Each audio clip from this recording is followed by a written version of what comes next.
During the dark night of August, a Royal Mail train was traveling from Glasgow to London.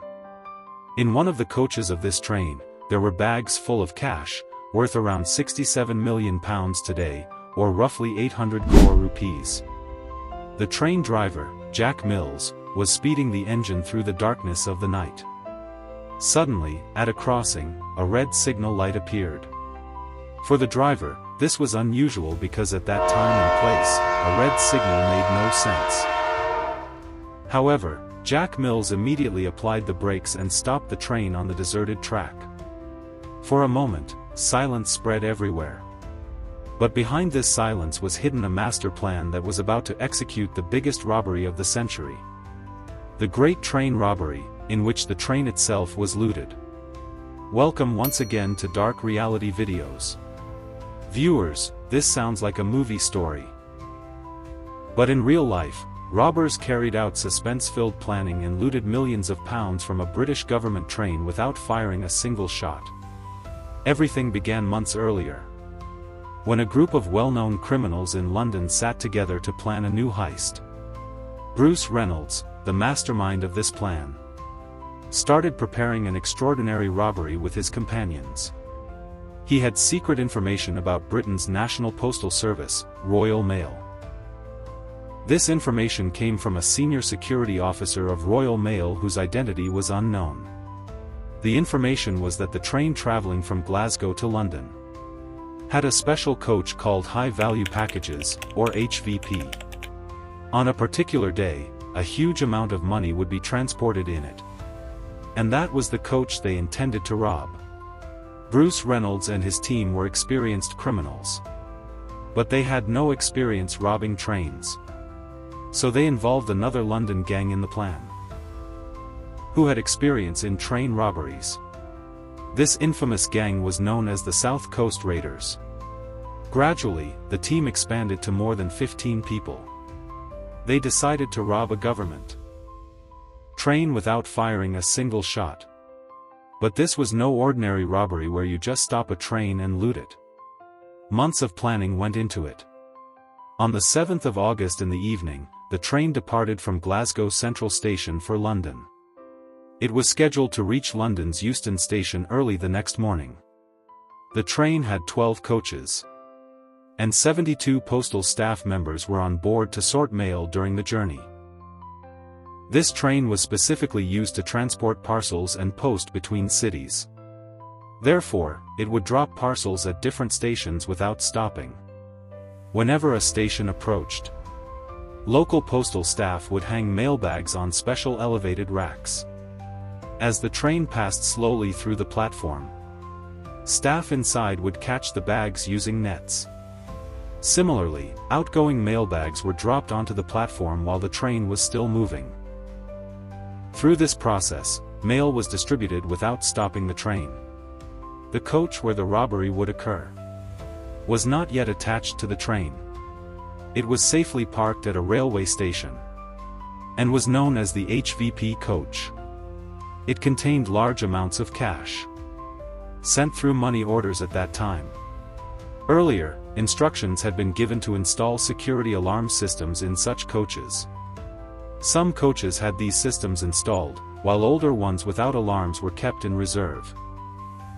On the day of the robbery, the alarm-equipped HVP coaches were out of service. So a reserve coach without any security system was used. This was a crucial tip the robbers received from an insider. When the train reached the station, the HVP coach was attached behind the engine. This was the first tip. The second tip was even more important.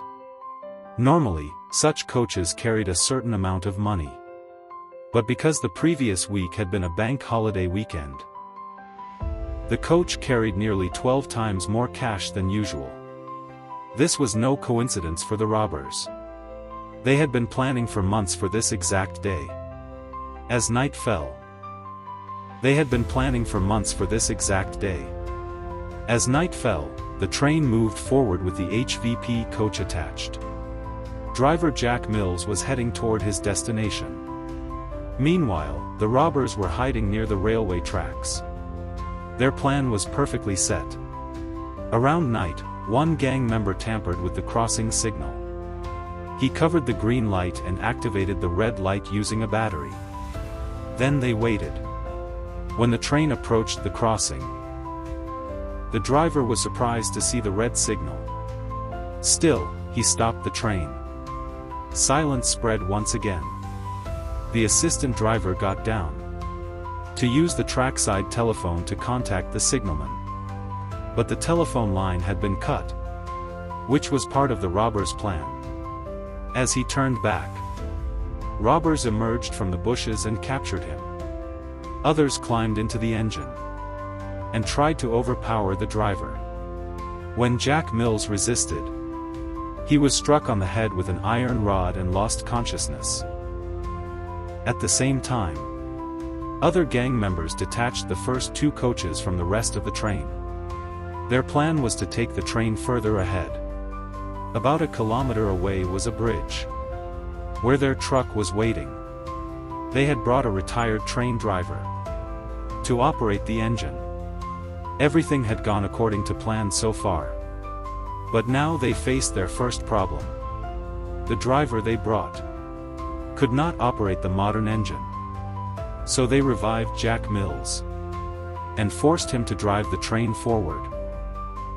The engine and two coaches moved ahead and stopped at the bridge. The rest of the train staff behind had no idea what had happened. At the bridge, the robbers broke into the HVP coach. They overpowered the staff inside, tied them up, and began their operation. There were many bags filled with cash, weighing several tons in total. The train was on the bridge, and a truck was waiting below.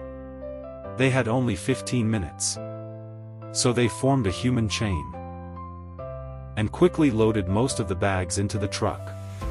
A few bags were left behind due to lack of time. Their plan had worked perfectly. But one mistake at the end would later lead to their capture. Before leaving, one robber warned the tied staff not to move for 30 minutes. They loaded the cash onto a truck and used vehicles with identical number plates to mislead witnesses. After the robbery, they fled the scene. After driving for some time, they reached their hideout in a rural area. They listened to police communication on a radio, which helped them stay informed. At first, they celebrated, even playing Monopoly using real cash. But their happiness did not last long. Soon, they learned that police were searching within a limited radius. This made them panic. They quickly divided the stolen money among themselves. Each member received a huge share. They cleaned the hideout to remove fingerprints. One member was assigned to burn the hideout, but he fled without doing so. Meanwhile, police were searching the area intensely. A local resident reported suspicious activity. Police raided the hideout and found crucial evidence. Although fingerprints had been wiped, some remained on the Monopoly board. These fingerprints matched existing criminal records. This became a major breakthrough. Soon, most of the gang members were arrested. Only a couple managed to escape. The insider who leaked information was never identified.